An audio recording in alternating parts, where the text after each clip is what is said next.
Buja, Nija, Yala, Buja, Hala, Buja. In this place. It's a cleansing. Kal Buja, Kal Buja. It is in the best interest to respect a process that's already being undertaken, and by seeking to undermine that really just, to me, conveys what this is about. And the little hood slips off and we get to see what it's really about. Okay, when I was in the Senate, things were pretty bad. I wasn't responsible for it, but they were pretty bad. And the federal Greens were some of the worst there, but they seem to be getting worse. This week, I think it was, one of them used some mystical cleaning powder, which could be anything at all, quite frankly. It wasn't so long ago you'd get arrested for spraying white powder around the place.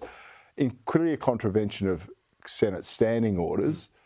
Why don't the rules seem to apply to others? Yeah, well, this was, and I didn't see it. I heard about it after the event, and it appears to be some sort of cleansing ceremony for the Senate, and I don't pass any judgment on people's spiritual beliefs. Let's do that. When I was there, I remember there were secret requests for them to use deodorant and soap to the presiding officers. That didn't work. Now they want to spiritually cleanse the Senate. Well, yes. Well, once again, I'll leave you to comment on the past. Of course, that was a different era. But what I would say about this is, I find it extraordinary that if we turned the tables on that and we had, someone else coming in with holy water or anointing the place with oil, there would be a bill given to that person. Something actually happened to Andrew Laming. I think he actually did get a bill at one point for something he did. We've seen incidents like that. I mean, Pauline, who was just on before, got into all sorts of trouble for wearing a burqa in. I mean, you might say it's a slightly different thing, but we see this double standard all the time.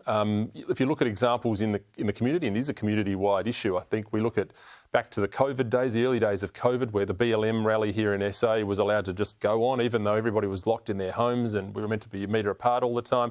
And then, months later, a pro-life rally was put through the ringer by the bureaucrats here in order to keep the numbers low and keep the distances and all the protocols. So, look, I think we see these double standards all the time. The Senate is not an isolated place for these. It's out there in the community as well. People are very tolerant. They don't want to be called names, Corey, and it's a problem. A two-tier justice system, which is exactly what we're seeing on steroids in America right now. We seem to have it here in some elements.